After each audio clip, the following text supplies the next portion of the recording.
Hello, Phil Newton England here with another Crystal Maze review. Now today we're going to be looking at the second series of the Sugar Puffs Crystal Maze Pocket Puzzles. Now as I said, they were two different series, one in 92 and this one from 1993. So we'll take a look at the boxes. There were again two different sizes. There were a 320 gram box and a 450 gram box. Now the boxes themselves were more or less the same design, as you can see there. Just your generic boxes. Descriptions on the back were the same. The only different thing was down the sides here. They had different maze facts, which I'll come to very shortly, and a few different games there. So that was the only difference really, other than the size. So we'll have a look at the box first. As I say, Sugar Puffs, free inside, Crystal Maze 2 pocket puzzles for new puzzles to get. Ingredients, nutritional information, instructions as I said, and there. Then on the lid, Crystal Maze 2 pocket puzzle. So we'll have a look at the games that came with these. Welcome to Crystal Maze 2. With more fascinating and exciting puzzles based on the Channel 4 television programme.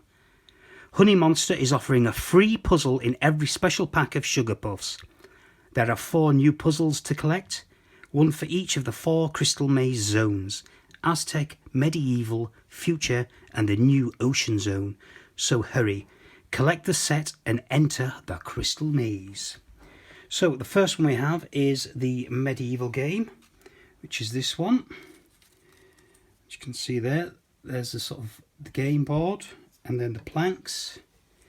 I'll just give you a quick description of the instructions for that. Obviously you've got to assemble it yourself. The Honey Maiden is trapped in a tower in the middle of the swamp. Start at the Red Castle, rescue the Honey Maiden and carry her to the safety of the Blue Castle. Do this by forming a path of planks one by one across the stepping stones. You cannot place more than 2 planks onto any one stepping stone, and make sure the planks fit exactly between the 2 stones. Now it says there's 2 ways to play this game. You can either use the red planks from start to finish and use as least as possible, or you can use the picture sides. If you use the picture side, you've got to make sure that the background matches the background of the board. So for example, there's a river there, so you've got to make sure that that sits over 2 stones and it has a river over it. So that's quite tricky. And it is a little bit of a fidgety game, as you can tell, but it's all good fun. So the second one is the Future Zone, and that's this one here. I'll just give you a quick read. Obviously you first assemble it. Now there are 4 discs with different cutout shapes: a half moon, a star, a planet and a spaceship. By turning one disc at a time, try to overlap 2 matching symbols in each round window. Example, a star on top of a star. The ultimate challenge is to match up the shapes so that you see a different shape in each of the 4 round windows. That is a half moon in one window, a star in the second, a planet in the third and a spaceship in the 4th. So that's quite tricky. And again, that's the back. Now I'll just show you, this is how they come originally when you get the packets. They're all sealed, so you have to press them all out yourself and assemble them. So now we'll move to Aztec Zone, and that involves these sort of triangular blocks.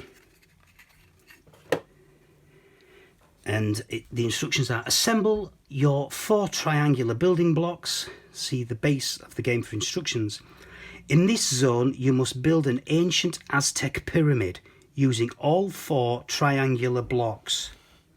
Now each triangular block is exactly the same size and shape with different Aztec symbols: a sun, a square and a diamond.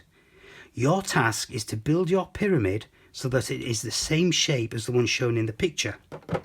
The challenge is to match the symbols between each of the triangular blocks.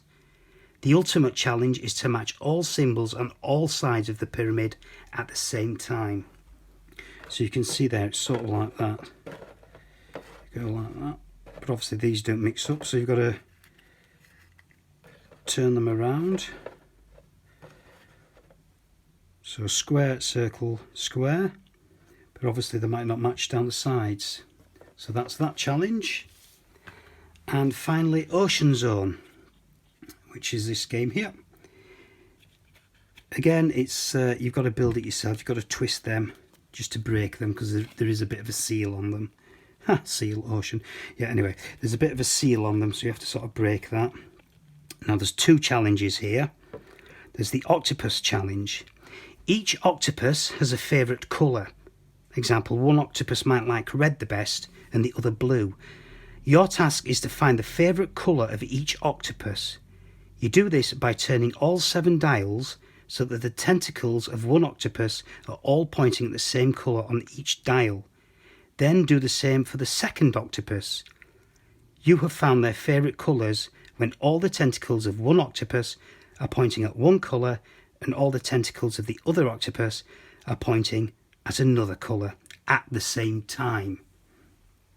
Now the second one is on the other side, and it's the starfish challenge. Your task is to turn the dials so that each starfish leg points to the same colour section on the dial next to it. For example, match the legs of a blue starfish to the blue sections on the dials next to each leg. So they have to go blue, blue, blue, green, green, green, red, red, red, just by turning them. So there you go, that's your fourth one, Ocean Zone, and that's all the games. Again, you get a spinner in the middle, put a pencil in there, cut it out, and wherever it lands on which edge tells you how many seconds you've got to complete that game. So we'll have a quick look down the side. As I said, these are different. Crystal Maze 2, there's a maze fact. The tokens for the Crystal Dome game are all hand cut, 1,125 tokens in all. They have to be counted before each show, as they are often taken home by contestants as souvenirs. Yes. They may have a puzzle, the Medieval Shield Challenge. Here are 6 shields from the Medieval Zone. Can you say which is the odd one out and why? Then at the bottom, another maze fact. For each series, 50 new games are created, and of course, they all have to be tried and tested. Well, I know about both of those things, because I designed for the original show and tested for the new series. And a quick look at the facts on the bigger box. Maze fact, so far no team has ever won all of the crystals. The most they have managed to take to the crystal maze, I think that shouldn't say dome, is 10 crystals, which is pretty good. You have a future galaxy challenge. Join the 9 planets below with 4 straight lines without lifting your pencil from the paper or going over the same line twice. Make sure you use a pencil so you can rub it out if you make a mistake. And then we have another maze fact at the bottom there, which is quite hard to read. I'll give it a go. As well as dry ice, hairspray and cobwebs, the Crystal Maze set has 2 hydraulic lifts, 19 closed-circuit TV monitors and a painted backcloth 135 metres long by 8 metres high, and there are 22 tonnes of sand in the Aztec zone. So there you go, there's the Sugar Puffs Crystal Maze Series 2 with games, which I'll quickly bring back into shot if I can. There we go. I hope you've enjoyed this review. I hope it hasn't bored you too much. I hope you're still awake. We'll look at another Crystal Maze product very soon. Thank you again for watching, if indeed you still are. And until then, goodbye.